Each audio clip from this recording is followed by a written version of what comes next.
All right, well, welcome back to Ultrasound Grand Rounds again this week. I'm pretty excited to be back with you guys today. A nice snowy day here in Cleveland where the weather is cold outside but nice and warm inside, and we can get back to some ultrasound topics. So the last several sessions that we've had together have been really interesting. We've had some special guests come on talking about some gallbladder and some surgical considerations there, a little bit of TEE in the ICU, as well as some aortic dissection ultrasound. All three of those lectures are posted up on the YouTube channel for you to watch again and to enjoy. But today we're going to get back to kind of this overarching theme that we've been working on over the last several months. So we ended up at the end of 2024 kind of talking about the liver and the gallbladder and the spleen and the pancreas and a lot of those intra-abdominal organs that we can scan with ultrasound.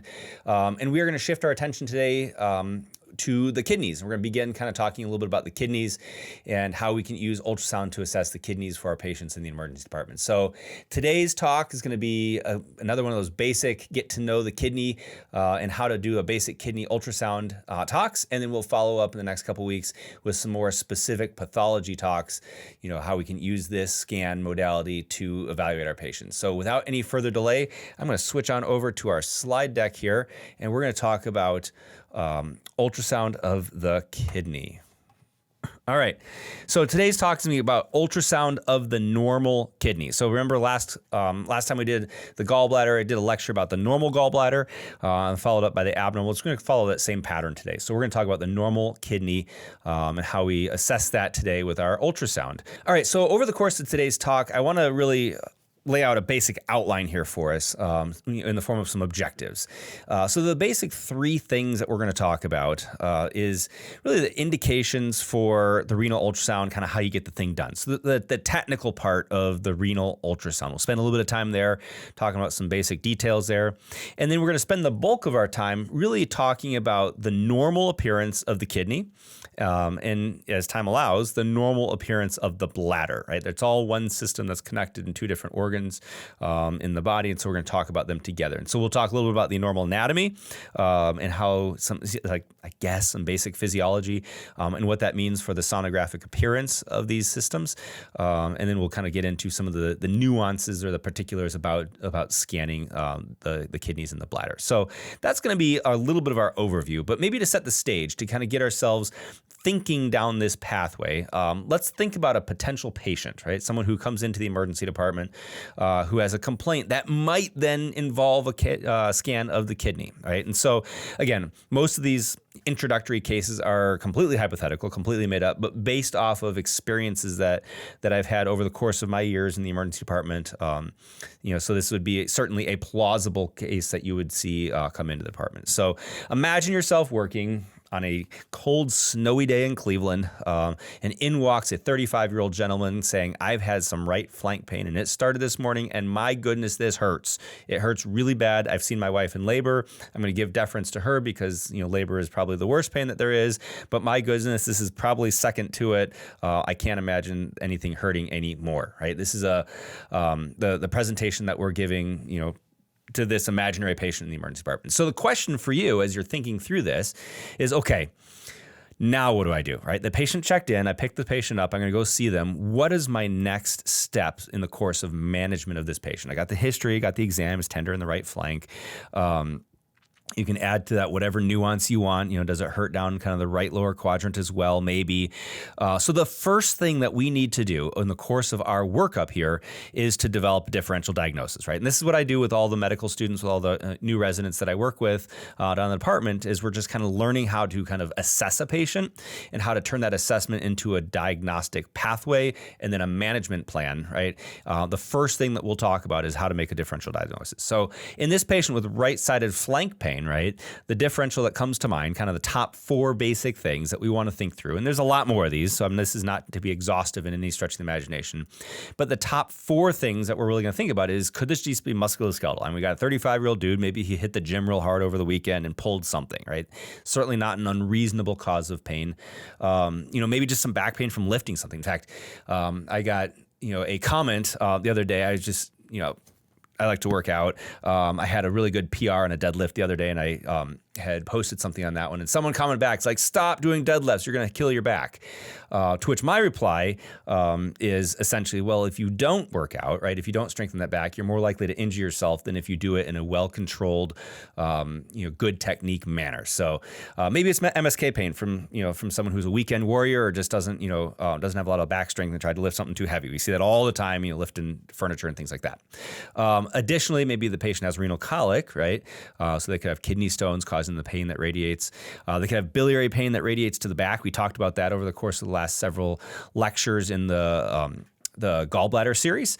And then we always use back pain in the emergency department as an opportunity to talk to medical students in particular about including the aorta as a differential diagnosis, right? We always have to be thinking about the aorta for really weird, complaints of pain in the belly and the back because it'll bite you and it can cause this type of presentation. So with this top 4 things, this is going to lead to a diagnostic workup pathway. That's going to be something on the order of, well, we did our history and exam, great. Now we're going to order probably some labs, right? And those labs are going to consist of a UA. If you've got a female patient, an HCG, and this patient that's a male, we're probably not going to get that HCG. And then a CBC and a BMP, perhaps, depending on what's going on, right? And then we can add to the labs whatever additional things may be pertinent given the nuances of the history. But we're also going to probably consider some form of imaging if the situation isn't extraordinarily clear, right? And so that's kind of where we're going to get off the train a little bit today and start talking a little bit more about, what type of imaging and how we're going to apply that imaging, right? And so with this being ultrasound grand rounds, I'm going to, pose to you that the next imaging step is going to be ultrasound, right? Now we can have a conversation of should we do CT scan, should we do ultrasound? That's going to be next time. We're going to talk about ultrasound for renal stones and look a little bit about how we can use ultrasound to evaluate for renal stones and when we might want to consider a CT scan. But today we're going to talk specifically with the thought that the imaging modality of choice is going to be ultrasound, right?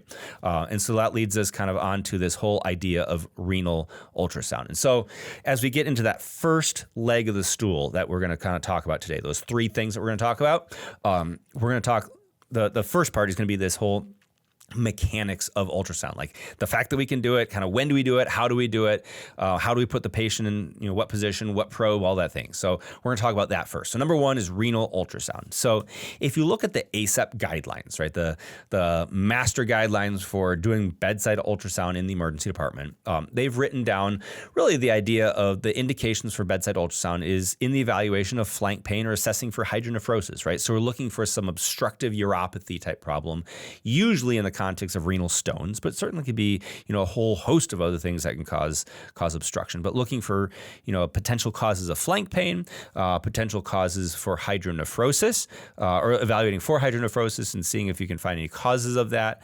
And then as we kind of get down into the bladder, looking for bladder volume. And so you can imagine a number of different scenarios here. I mean, renal stones is the most common one, but I've had patients with flank pain and fever, right? And we found things that would be pyelonephritis or infection of the hydronephrosis. We've seen things like masses like I've seen an ovarian mass cause extrinsic compression of the ureters, causing hydronephrosis. And I can't remember if that patient had flank pain or not, but things that we've seen there. And obviously bladder volume, looking to see if there's any like post-void residual problems, if there's any clot that obstructs outflow, things like that. And so there's a whole host of ways that we can then utilize these 3 indications to evaluate our patients in the emergency department, right? So now as we move on to kind of the machine and the mechanics of we're going to grab a machine, we're going to wheel it in the room, going to do the typical normal things, right? Go to the patient's bedside, use our normal orientation, probe indicator towards the head and towards the patient's right, things like that. But we're going to want to select the curvilinear probe, right? And this is the low frequency abdominal probe for general imaging. And it gives us that ability to penetrate into the body, right? The kidneys are not very superficial. They're deep down in the body in the retroperitoneal space. In certain patients, they're deeper than others. And so we want the ability ability to penetrate through a lot of that subcutaneous tissue to get to the kidneys and be able to drop that frequency down to do that, right?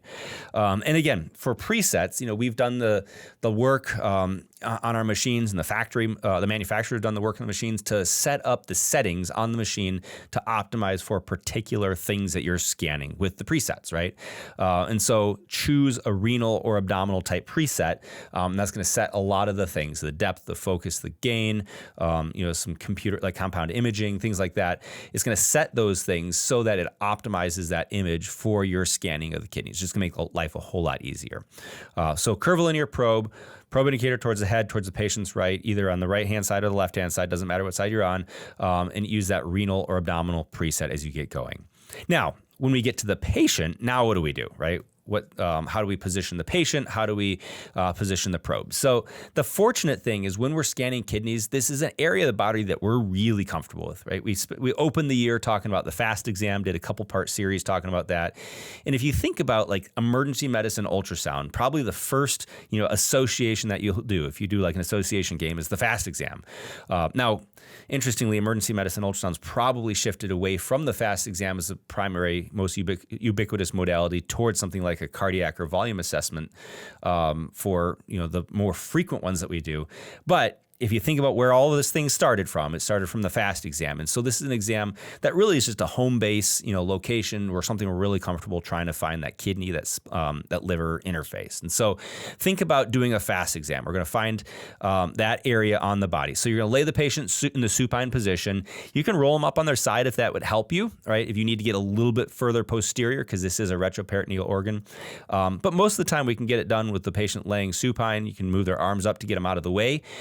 In that FAST exam position, so like that, starting that mid-axillary line, you'll obviously adjust a little anterior, posterior, depending on how the patient's habitus and internal anatomy, shakes out. But most of the time I find myself going maybe just a little bit posterior, right? And then one thing that can be really, really helpful, since we're inside the rib cage, right? The kidneys are oftentimes protected by some of those posterior ribs. You oftentimes have to work around those ribs. And so if you twist your probe with the top of the probe, the cephalad portion of the probe, twisting toward the posterior part of the patient, right? So if they're laying supine on the right-hand side, you're going to twist towards 10 o'clock. And if you're on the left-hand side, you twist towards 2 o'clock, getting that head of the probe angled, slightly oblique angle towards the posterior aspect of the patient. That's going to really help you get in between some of those ribs and see that kidney a little bit better without some of the rib shadowing. And if all else fails, have the patient take a deep breath and hold it to pull that kidney down below the costal margin. Follow it with your probe, and you'll be able to see a lot of that kidney show up. And sometimes we have to take it in two, right? We can't see it in one view. We have to take it, a superior and an inferior portion of the kidney just to see it. So the kidneys we're going to scan in the coronal, all right, the long axis in the transverse plane. Most of the time, the coronal is probably going to be satisfactory for what we're doing in the emergency department, assessing for hydronephrosis. But technically, a full exam is going to include that transverse plane. And then a bladder view, we want to scan in sagittal, the long axis, in the transverse, the short axis planes, to get a three-dimensional view of how large that bladder is. And we'll see that here coming up. So here's just an example of a coronal. On the left, the long axis view of the kidney, and a transverse view on the right, seeing that short axis. And we can see kind of a wide-based C-shaped object and a narrow-based C-shaped object in the long and short axis of the kidney. And if we go down to the bladder, obviously we're going to see, this anechoic, structure, this fluid-filled structure in short axis on the left, transverse, and then in sagittal long axis on the right. It's going to have that cone-shaped appearance of the bladder, right? Those are the two different views that we're going to do to get a three-dimensional assessment of that bladder. So that's the basics of the technical aspect of the kidney, where it is, kind of how you find it, how we scan it with our machine. So let's dive in a little bit more and talk about the kidney a little bit more specifically, right? We're going to talk a little bit about the anatomy, and then we'll get into comparing the sonographic anatomy with what we know to be true of the gross anatomy. And so these images here are from the Complete Anatomy app, kind of helping us get kind of a three-dimensional understanding of those kidneys. So as we know, the kidneys are generally, unless there's some problem, paired structures, right? Both exist in the retroperitoneal space, one on either side of of the spine of the great vessels, right? And they're connected to the bladder via the ureters that we can see visualized in this image here. And so if we do a cross section, we can see they really sit kind of posterior, right? And so as we're going to scan these things, we're going to have to get away from the anterior portion of the patient, get really towards that posterior, the flank portion of the patient to see these kidneys. And you can get pretty far deep in there and still be on axis with these kidneys, right? They're going to be in that retroperitoneal space. They're going to be flanking either side of the great vessels in the spine, in these patients. And then on top of them, more anteriorly, we're going to have a lot of the bowel contents. So the colon, the ascending, descending, transverse colon, and you'll have a lot of the small bowel in the middle there. And so one of the things that can be a challenge for these kidneys, particularly if you're scanning too far anterior, is a lot of the air inside those bowels and inside the small intestines can shadow, preventing a good view of the kidneys. So if you're struggling with this, again, get your probe deep under the bed, right? Knuckles to the bed, twist towards that 10 or 2 position, depending on what side you're on. It's really going to help kind of visualize the kidneys because of just where they are, where they exist anatomically in these patients, right? Now, if we dive into the kidney itself, we can kind of divide the kidney up into 2 major structures, right? You can have the collecting system and then just kind of the renal parenchyma, right? So collecting system on the left there, renal parenchyma on the right. So the collecting system, if we go kind of distal to proximal, obviously it's the main transit structure from the kidney down to the bladder is going to be the ureter, right? We know this, right? It connects the kidney down to the bladder, transmits the urine down to the bladder for storage before it's eliminated, right? If we move ourselves a little bit more proximal from the ureter, we get ourselves into the renal pelvis, which is basically the coalescence of all the different portions of the collecting system from the renal parenchyma, kind of collecting that into kind of one centralized area as it then pushes it out. Well, not pushes, that implies work, but like as it then kind of moves itself out towards the ureter. The urine moves itself out to the ureter, right? Moving a little bit more proximal, we have the major branches off of that. It's going to be the major calyces, right? And then as we get a little bit more distal, we're gonna have the minor calyces. It kind of has that similar, architecture, kind of like a bronchus, right? You have the trachea, your main stem bronchus, your primary, secondary, tertiary bronchi, right? Same type of thing here. We have the ureter, the renal pelvis, the major calyces, the minor calyces, right? And that's gonna be the urinary collecting system. So all the urine that's produced is gonna collect in there and then be transmitted down to the bladder. And the important thing to note here is this is not a storage and reservoir system, right? This is just a transmit system. And so generally speaking, it's going to have impacts then on what we see inside the ultrasound when we do our scans in patients, right? Now moving out to the parenchyma, obviously the majority of the parenchyma is going to be this renal cortex, right? It's going to be that core, and this is obviously inside the capsule of the kidney, but they're going to have this major, renal cortex, and then the pyramid-shaped structures are going to be the renal medulla, right? Medulla, also called pyramids, right? And this is where a lot of the concentration and production of urine happens. So if you remember, we'll get to that in a sec, I guess. And then the parenchyma that's between the medulla is going to be the renal columns, right? So the cortex, columns, and medulla. Now, if we zoom in a little bit on the medulla itself, right? This is where we get kind of into the microscopic anatomy. And if you remember way back from medical school, you have your juxtamedullary nephrons, right? That's going to be the main workhorse system here in the kidneys. It starts at the glomerulus where it filters the blood, right? And we get all that fluid inside this juxtamedullary nephron, and it flows down through that loop of Henle, down the descending limb, back up the ascending limb, over to basically that collection system. And this is where a lot of the urine concentration happens, where the electrolyte, shifts happen that kind of monitor and regulate, all the different electrolytes that we take care of in the kidney. And that's kind of where the work of it happens, right? And the urine that's left over in the collecting system then drains out of the bottom of the pyramid into this collecting system. And so the pyramid itself is divided into this outer medullary stripe and inner medullary stripe. And basically it's just the place where all this, the machinery of the kidney, is housed and happens, and kind of where all that urine concentration happens. And at the end of the day, kind of at the tip of it, all of it just kind of drips out the bottom of that pyramid into the collecting system to then be collected and transmitted down to the bladder. And then, obviously out into the world, right? And so that's going to be the anatomic, basics of the kidney. Now, That's all great. It's wonderful. We have a great review of our medical school. We all feel a little bit smarter now. But what does that mean for ultrasound? I mean, this is Ultrasound Grand Rounds. Who really cares, about the juxtamedular nephron versus the cortical nephron and what they do and where the sodium is, reabsorbed and the calcium is reabsorbed and all that. I mean, that's all great, like from an academic perspective. But what does it mean for us at the bedside who has a patient who says, ouch, it hurts in my back, right?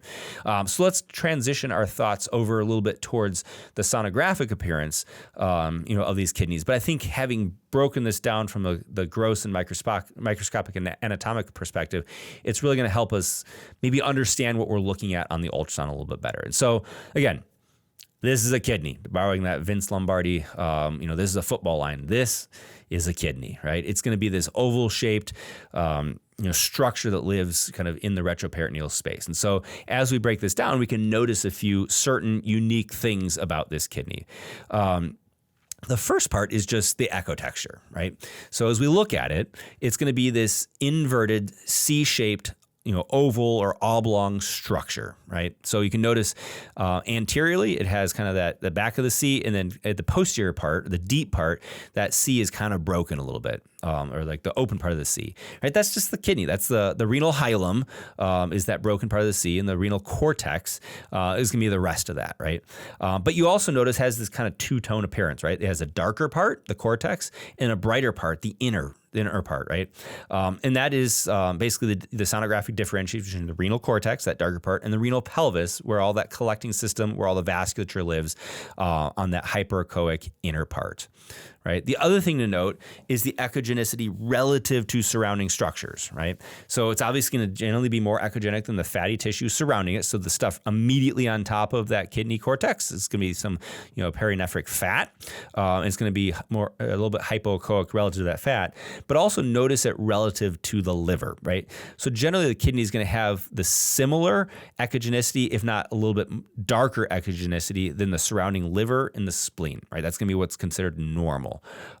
Deviations from that then would kind of lead us to think, some other potential abnormalities. So what we should be seeing here is an oblong, inverted C-shaped structure with a darker cortex, a brighter pelvis that is relatively similar or slightly darker to the surrounding liver or surrounding spleen that we're going to be having adjacent to this kidney, right? So that's the first thing to note.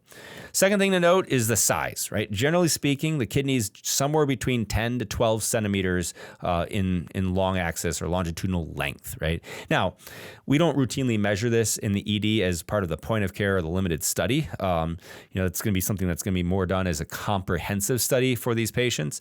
However, it is kind of important just to kind of in the back of your mind kind of note that it is of relatively normal proportion, right? If you have this atrophic kidney, that's something to be interested in. To see kind of is there size discrepancy from side to side versus are they both atrophic? Again, what are we going to do about it? Probably get further imaging to further characterize and a whole bunch of other tests. So it's probably not going to be the game changer test that we do here. But again, we oftentimes have the first bite at the apple when it comes to imaging with point of care. And so if we notice something like that, some size abnormality, that could then prompt us to further work up this patient in evaluating the kidney. So 10 to 12 centimeters in total longitudinal length, right? Now, we spent a little bit of time talking about the microscopic anatomy. We talked about the renal medulla and the pyramids, right? Oftentimes, so a lot of times when you scan, the renal cortex will be kind of similarly dark. But sometimes when you scan, you'll see these darker spots in the renal cortex, right? And that represents these renal pyramids. So if they're in kind of that tucked up into that cortex area and it's that, that darker spot, that's not cystic, right? That darker spot kind of in regular intervals along that cortex, oftentimes this is the renal pyramid that we're seeing as indicated kind of in this image with that arrow kind of on the right-hand side of the screen. So that's going to be your normal kidney, things that you're going to be looking out for. There are some unique findings, some unique things that you may run across. And again, this is not in any way, shape, or form intended to be a comprehensive review of pathology because this is supposed to be kind of the introductory lecture. But there's a few things that we've run across over the course of the years that defies the rules that we just laid out that suggested us suggested to us that there's some pathology that we needed to further work up. And so the first one, we break it down into those 3 different levels: the cortex, the pyramids, and the renal pelvis. Right. The first one is just what happens if we have just this heterogeneity inside the renal cortex. Right. What if the renal cortex isn't all that same dark color? And so here's an example we see kind of on the left-hand side of the screen, a little bit more mid-echogenic range of this renal cortex versus the right-hand side of this kidney, which is darker, right? There's definitely a unique, very focal wedge-shaped area in this kidney. And so, again, ultrasound is probably not going to be the final test that you need to do to evaluate this, but this should open up a differential for you of things like, pyelonephritis or some renal infarct, or is there some renal mass in there, or things like that. And so when you see a variation of that echogenicity, it should prompt you to ask, questions of like, what's causing that variation? It should be relatively, similarly echogenic across the whole cortex of the kidney. Right? So that's the first one. The second one is what happens if the kidney is a lot brighter than the surrounding structures, right? And so here we have an example of a liver, right? And this kidney obviously has some cysts, so just ignore those cysts for the time being. But what we notice is that kidney is significantly brighter, right? It's more echogenic than the liver. And so this is an interesting phenomenon that happens in patients with CKD, right? I didn't get a chance to dive into all the exact physiologic details, but some of the suggestions were like, maybe the change in the water composition of the cells in the kidney versus some fibrosis or scarring or various other things. So again, I have to look that up and confirm. But what we've noticed is that in patients with elevated creatinine, right, patients with CKD, the echogenicity of their kidney tends to become brighter and brighter, right? And so this is an example of a very, very bright kidney. So if you see this, send off a BMP and see what their creatinine is. If they got known CKD, okay, maybe that doesn't mean a ton for you clinically, but if they didn't, right, and all of a sudden now they have this bright white kidney, now we have some explaining to do and some other things that we need to work up. Right. So that's the renal cortex, things that could go wrong in the renal cortex that could cause some interesting findings.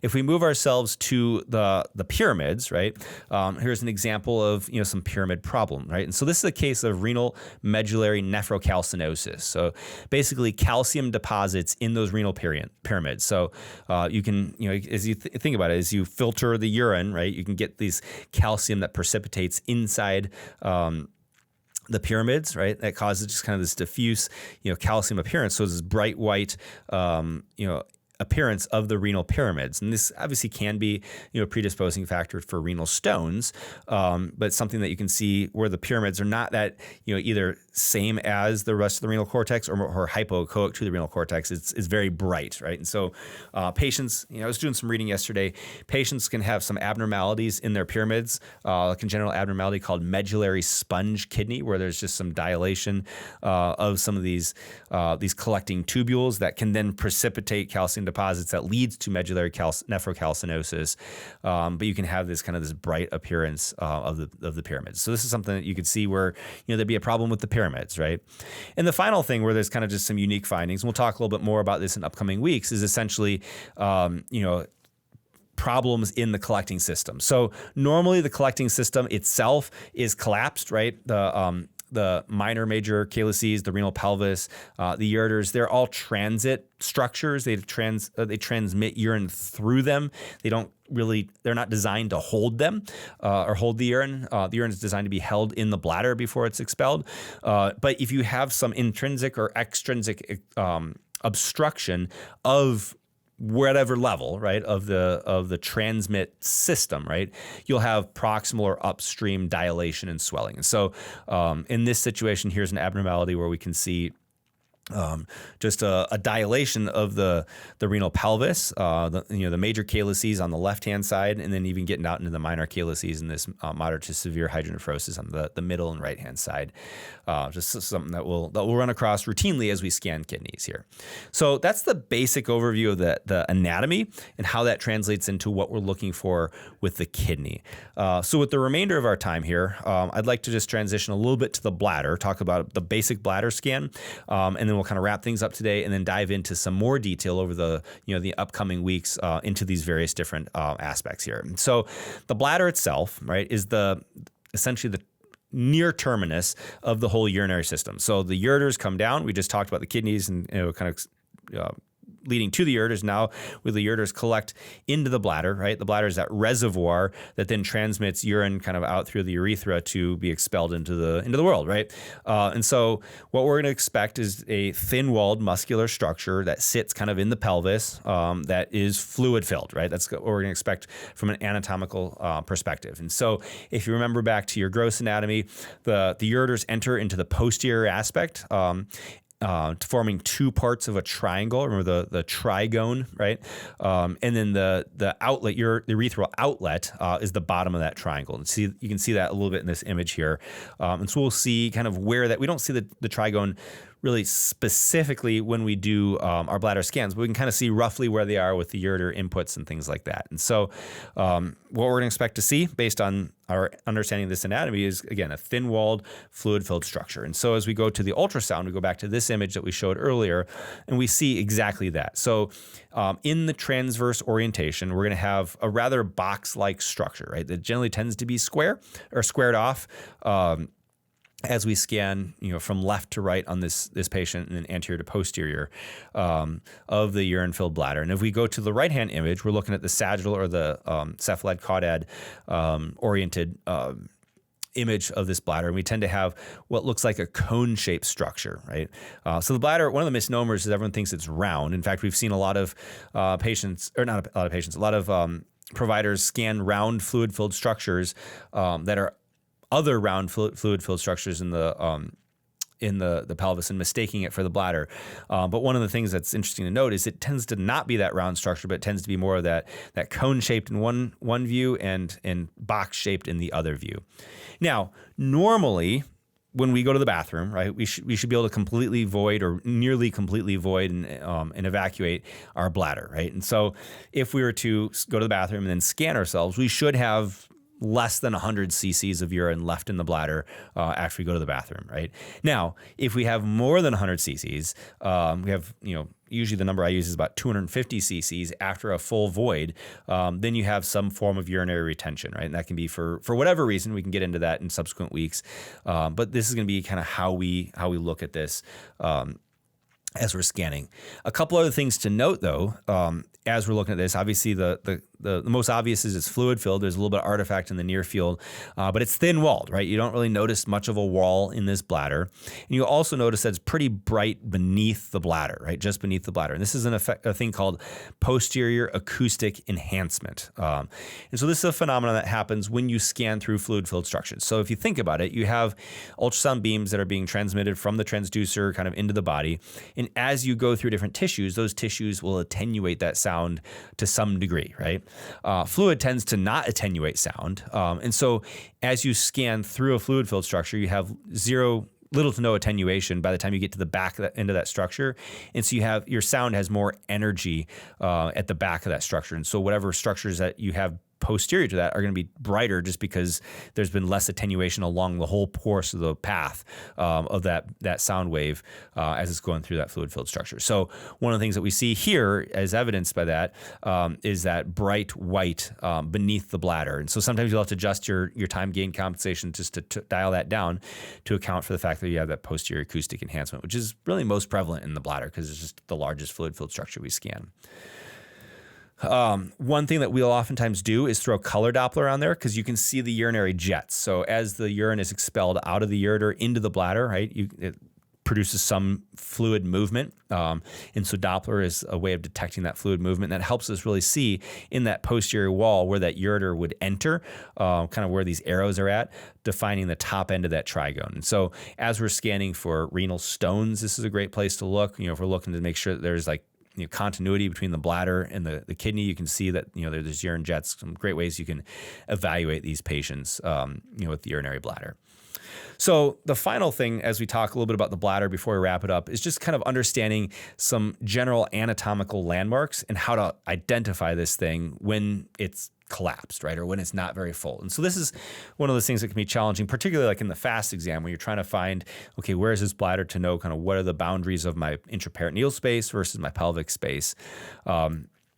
And so what I like to do is basically use the pubic symphysis as my landmark, right? And so if you scan in the transverse orientation, right, you'll be able to scan through or see kind of that the pubic symphysis and the two bones coming together. And what it's going to look like is basically this T-shaped phenomenon, right? You're going to have the hyperechoic limb on one side and hyperechoic limb on the other side of the pubic or the pelvic bone, right? And that dark gap in between is going to be your pubic symphysis. So if you start from there and scan immediately above that, you should just fall right into the bladder, because the bladder just lives right behind that pubic symphysis. If you turn towards your sagittal orientation, what you're going to see is this little rounded bony structure, right, with this deep shadow as indicated by the arrow here. And immediately above that, you should see your anechoic fluid-filled bladder, right? And so when I'm struggling to find the bladder, for whatever reason, it's collapsed. I just want to make sure I'm looking at the right fluid-filled structure. Oftentimes, I'll put my probe immediately on the pubic symphysis. I can feel it, right? I can feel that firm, bony structure, and then just scan immediately above that pubic symphysis, and I'll see the bladder right there. So, with that being said, a couple other kind of anatomic considerations. So bladders obviously come in two basic varieties, right? Male and female. So in the male bladder, generally you notice that the outlet is surrounded by a prostate, right? So you're going to have an echogenic donut-shaped structure that's going to be in the deep portion of that bladder. As you're scanning for older men, that tends to become larger and can kind of protrude into the bladder.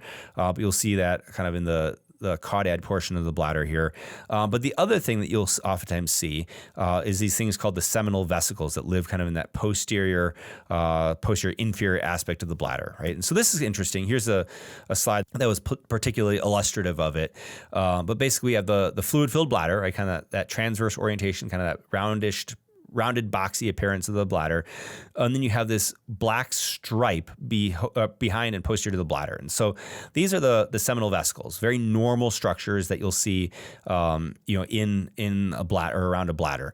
And they can be easily mistaken as a positive finding for a FAST exam. So if you are scanning through and you see this, right, in transverse, you may accidentally mistake this, in your FAST exam as just free fluid. And so it's important to scan in two orientations, sagittal and transverse. But you'll oftentimes, see this, and you'll just have to note that this is, is actually a normal finding representing the seminal vesicles in the male bladder, right? Now, on the female side of things, obviously they don't have the prostate and the seminal vesicles, but females will have the uterus, cervix, and vaginal canal that kind of surround, a portion of the bladder as we're scanning through these patients. So here's an example of the sagittally oriented bladder, and you can obviously adjacent to that is going to be the cervix, kind of that fundus the uterus. The fundus of the uterus is going to taper down to the cervix, and then not well visualized here, but you can kind of imagine heading off on the right-hand side of the screen is going to be the vaginal canal as it kind of sneaks its way underneath the bladder, between the bladder and the rectum there. And so this is going to be the key findings that are going to distinguish, male versus female anatomy when it pertains to the bladder. So with that being said, just kind of recap a little bit here.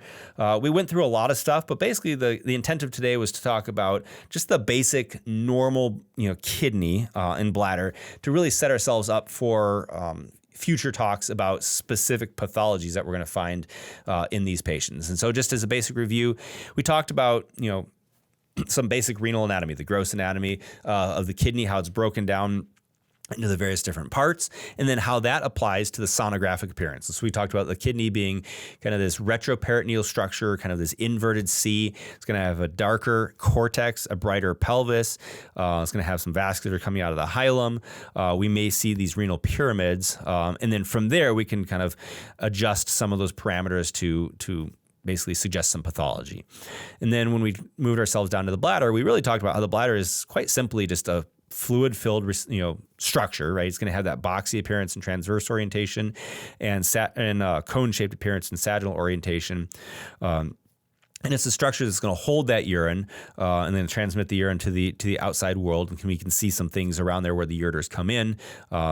the urinary outlet and things like that. And it's going to help us identify whether there's some problems with either expelling urine, or there's going to be some obstruction to urinary flow as we scan through these patients. All right, well, we're going to wrap things up there. Thank you for joining us today. Hope this was helpful for you, learning a little bit about the basics of kidney ultrasound and bladder ultrasound. We're going to build on this some more in the next couple of weeks. So next time we get together, I'm going to be talking about using bedside ultrasound to evaluate for kidney stones and how we can really use this tool to help our patients with kidney stones. Following that, Dr. Werner is going to talk a little about ocular ultrasound, and we'll probably get back to some more renal stuff as we get further and further into the spring. So if you've missed any of these lectures, anything we talked about with the gallbladder, a couple of the other case-based lectures that we've done the last few times, go back to the YouTube channel, or if you're on the YouTube channel, hit that subscribe button, hit that notification bell so you can be notified every time we put something out, because all this stuff is there for you to watch and to learn from. We're getting a lot of great feedback from folks all over, and hopefully you can benefit from this as well. So with that being said, stay warm, happy scanning. We'll see you guys later. Bye.